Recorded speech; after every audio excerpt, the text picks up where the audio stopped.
제29편 다윗의 시. 너희 권능 있는 자들아, 영광과 능력을 여호와께 돌리고 돌릴지어다. 여호와께 그의 이름에 합당한 영광을 돌리며 거룩한 옷을 입고 여호와께 예배할지어다. 여호와의 소리가 물 위에 있도다.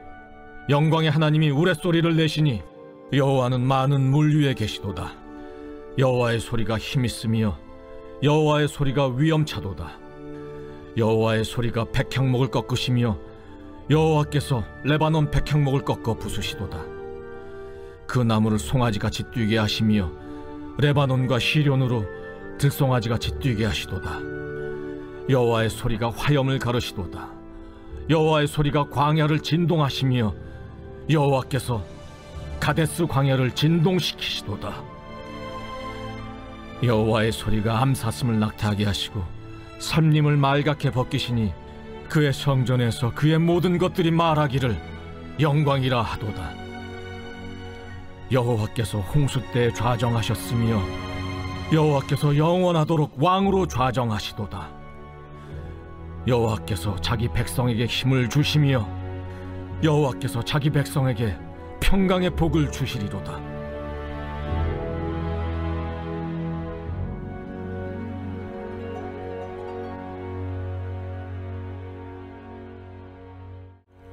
아멘. 할렐루야. 아멘.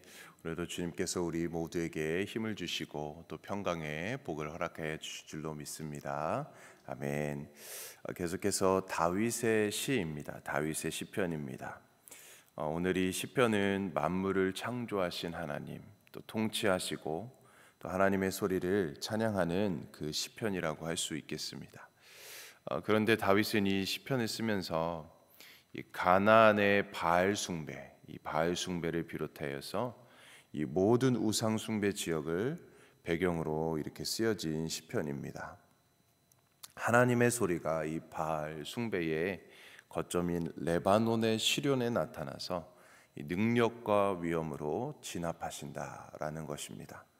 자, 그러므로 하나님이 세상의 왕이시라는 것을 보여주고 있는 귀한 시편입니다. 그런 하나님의 왕권을 여호와의 소리라고 해가지고 시적인 표현을 사용하였습니다. 여호와의 소리. 오늘 이 시편에 보면은 이 여호와의 소리가 총 몇 번 등장할까요? 모두 7번 등장합니다. 7번. 우리가 잘 알듯이 7이라는 숫자는 완전수이지 않습니까? 우리 성경에서 볼 때. 그래서 이는 하나님은 완전하신 분이시다. 완전하신 하나님을 의미하고 있는 것입니다. 여호와의 소리. 자, 그래서 이 시는 세 부분으로 이렇게 구분해서 볼 수가 있는데요. 먼저 첫 번째는 1절에서 2절은 찬양으로의 초대입니다. 찬양으로의 초대. 또 3절에서 9절은 왜 찬양해야 되는지에 대한 묵상의 내용이 담겨 있습니다. 그리고 10절에서 11절은 그런 하나님의 은혜가 우리와 어떤 상관이 있는지에 대한 그런 묵상의 내용으로 되어 있습니다. 우리가 먼저 첫 번째 1절과 2절 찬양으로 초대하는 내용의 말씀을 먼저 함께 보겠습니다. 1절, 2절 말씀인데요. 우리 1절, 2절 말씀을 같이 한번 읽어볼까요? 시작. 너희 권능 있는 자들아 영광과 능력을 여호와께 돌리고 돌릴지어다. 여호와께 그의 이름에 합당한 영광을 돌리며 거룩한 옷을 입고 여호와께 예배할지어다. 아멘. 자, 다윗은 여호와의 소리에 대한 묵상을 시작하면서 권능 있는 자들을 초청하고 있습니다. 권능 있는 자들. 그러니까 영광과 능력을 여호와께 돌리고 돌려야 한다는 것입니다. 본래 권능 있는 자들은 신들의 아들들이라는 뜻을 갖고 있습니다. 신들의 아들들. 그들이 누구냐에 대해서는 몇 가지 견해가 있겠지만 한 3가지 정도로 말하고 있습니다. 하늘의 천사냐, 또 혹은 하나님의 백성이냐, 또 세상의 군안들을 말하지 않느냐. 이 권능 있는 자들에 대해서 그렇게 3가지 측면으로 바라보고 있습니다. 어찌됐든 이 권능은 힘을 상징합니다. 사람을 움직이게 하고 이를 결정하거나 또 추진하게 하는 것, 또 영향력을 행사할 수 있는 힘이 바로 이 권능의 힘입니다. 그러므로 이 권능을 잘 사용하는 것이 매우 중요한 것이죠. 이 다윗은 권능 있는 자들은 영광과 능력을 하나님께 돌리고 거룩한 옷을 입고 하나님을 예배하라는 이 말씀을 통해서 권능의 출처를 밝히고 있습니다. 즉 권능은 그들 자신에게서 나오는 것이 아니라 하나님의 것이며 하나님께로부터 주어진다는 것입니다. 하나님께 권능과 영광을 돌리고 하나님을 예배해야 한다라고 지금 우리에게 초청하고 있는 것입니다. 자, 다음 단락인 3절과 9절까지는 세 가지 방면에서 여호와의 소리를 이야기하고 있습니다. 첫 번째는 여호와의 소리가 물 위에 있다는 것입니다. 물 위에 3절과 4절의 내용인데 그 중에 3절 말씀을 보면 여호와의 소리가 물 위에 있도다. 영광의 하나님이 우레소리를 내시니 여호와는 많은 물 위에 계시도다. 자, 여호와의 소리가 물 위에 있도다라고 말씀합니다. 또 4절에서도 보면 그 소리는 힘이 있고 위엄이 차다라고 말씀합니다. 그러니까 여호와의 소리는 하나님의 등장을 알리는 소리입니다. 그 소리가 물 위에 쟁쟁하게 울린다라는 것입니다. 이 가나안 사람들에게는 이 바다라는 것은 이 바다와 혼돈의 신인 얌과 그리고 폭풍의 신인 바알이 싸움을 일으키는 전쟁터로 간주되었습니다. 이 가나안 사람들에게. 그래서 요한계시록에서 이 바다에서 올라오는 짐승을 또 이야기를 하죠. 이 바다는 사탄의 터전으로 상징적인 의미를 가지고 있는 것입니다. 자, 그런데 그 바다에 여호와의 소리가 우레소리처럼 울려 퍼지고 있다라는 것입니다. 자, 이는 가나안의 신들의 터전이라고 여겨졌던 그 바다도 사실 하나님의 통치 가운데 있다라는 것을 말씀해 주고 있는 것입니다. 또 두 번째, 백향목을 꺾으시는 하나님의 소리를 말씀합니다. 5절 말씀을 보게 되면 여호와의 소리가 백향목을 꺾으시며 여호와께서 레바논 백향목을 꺾어 부수시도다라고 말씀합니다. 왜 여호와의 소리가 백향목을 꺾으신다고 노래했을까요? 더구나 레바논의 백향목을 꺾어 부수신다라고 노래를 하고 있습니다. 이 백향목은 우리가 아는 것처럼 이 목재이지 않습니까? 너무나도 귀한 목재입니다. 이스라엘 백성들에게는 최고급 최상의 건축 자재였습니다. 그래서 이 백향목 나무로서 이 성전이 또 건축되기도 하지 않았습니까? 그래서 이 레바논의 백향목을 너무나도 귀하게 사용하는 그런 용도였습니다. 자, 그래서 이 레바논의 백향목은 레바논의 영광으로 불리고 있었습니다. 자, 그러므로 레바논의 백향목이란 이방인들의 헛된 자랑과 곧 우상을 의미하고 있는 또 그런 표현으로도 보여지고 있습니다. 그래서 이 6절의 레바논과 시료는 모두 백향목으로 유명한 산입니다. 시료는 헤르몬 산을 가리키는 그 산입니다. 이 산은 신들에게 바쳐진 곳이다라는 의미를 또 가지고 있습니다. 신들에게 바쳐진 곳. 자, 그래서 이 산은 이방 신들의 거주지로 인정되고 있었습니다. 자, 그런데 이 레바논과 시련이 들송아지 같이 뛰게 하신다라고 표현하였습니다. 이는 하나님의 임재에 두려워서 날뛰는 것을 표현하고 있는 그런 내용입니다. 그러므로 이는 이방 신들의 모든 영역들도 다 하나님의 통치 안에 있음을 고백하고 있는 표현인 것이죠. 또 세 번째 여호와의 소리는 이제 광야를 진동하고 있습니다. 바다와 산맥을 지나서 이제 광야에 임합니다.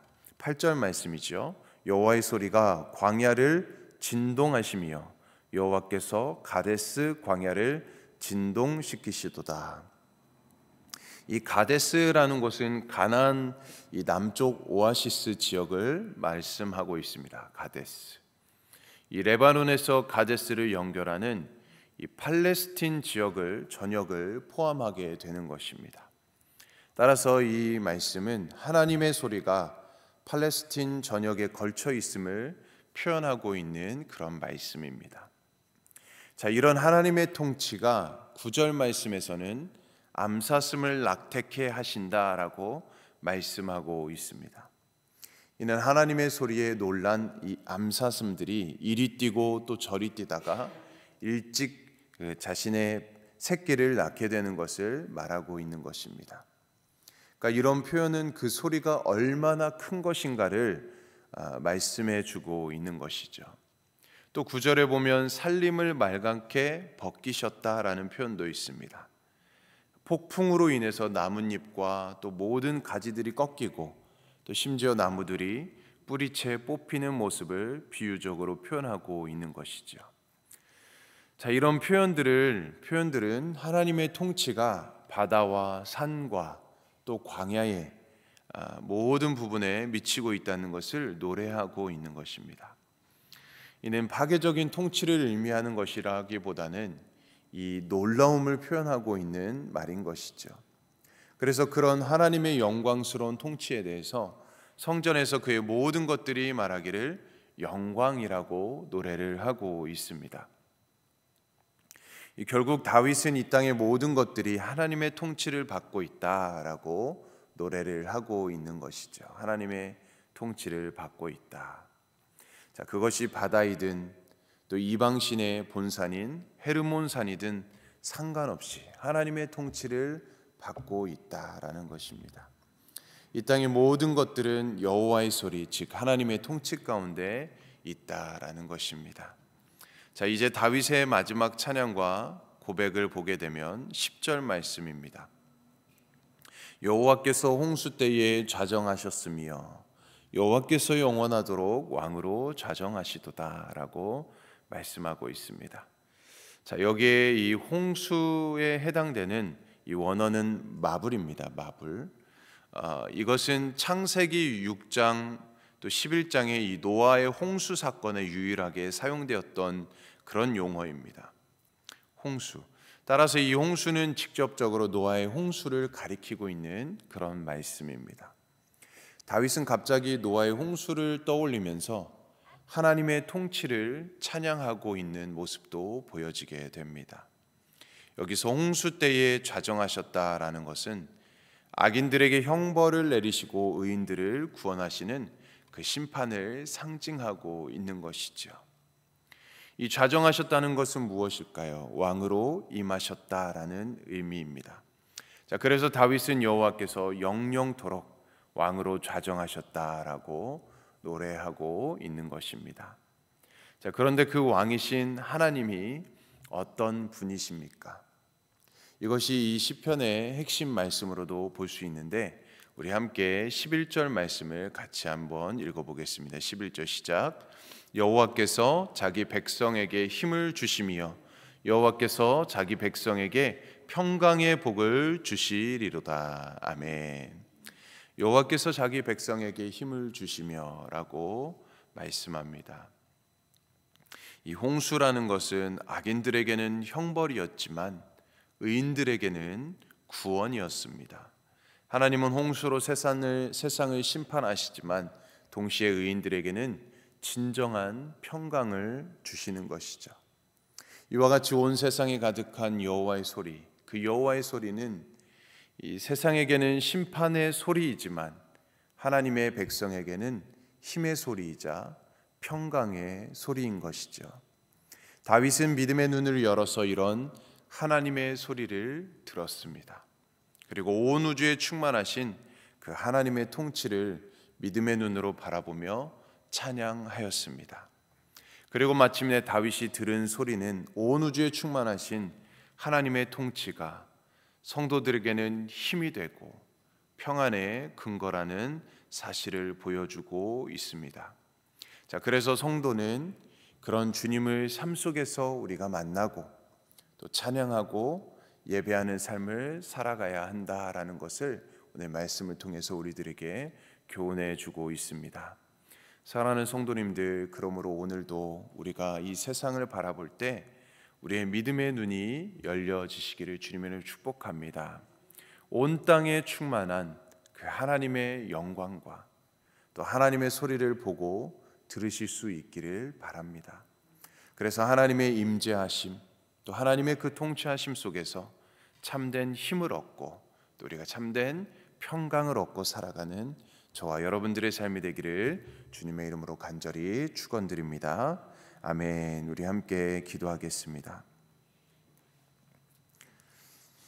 하나님 아버지, 말씀을 통해서 여호와의 소리를 듣게 하시니 감사합니다.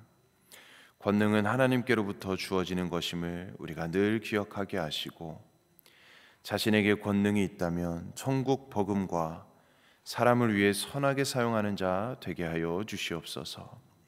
말씀에서 여호와의 소리를 들으며 일평생 여호와의 소리가 우리에게 은혜의 사슬이 되게 하시고, 살면서 진정으로 필요한 하나님이 주시는 평강의 복을 누리며 사는 우리의 모든 삶이 될 수 있도록 인도하여 주시옵소서.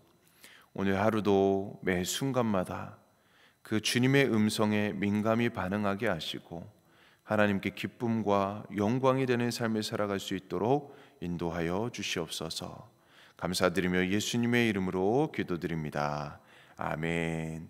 오늘은 우리 중앙아시아 선교를 위해서 기도하는 날입니다. 키르기스탄 정준섭, 김은희, 방글라데시 다스자랄드, 리스파, 알바니아 최조영, 홍정희 선교사님을 위해서 우리 함께 기도해 주시기 원하고요. 또 우리 담임 목사님 부임을 위해서 우리 모든 성도님들이 마음과 뜻을 합하여서 또 우리 교회가 더 건강한 교회, 아름다운 교회로 세워져 갈 수 있도록 인도해 달라고 우리 교회를 위해서, 목사님을 위해, 우리 모든 성도님들을 위해서 기도해 주시고, 또 우리 가정의 구원을 위해서, 또 우리 사랑하는 자녀들을 위해서, 다음 세대 위해서, 또 우리 사업과 일터를 위해서, 우리 개인의 기도 제목을 위해서 이 시간 우리 주님의 이름 세 번 외치며 오늘도 우리 합심으로 간절히 기도하겠습니다.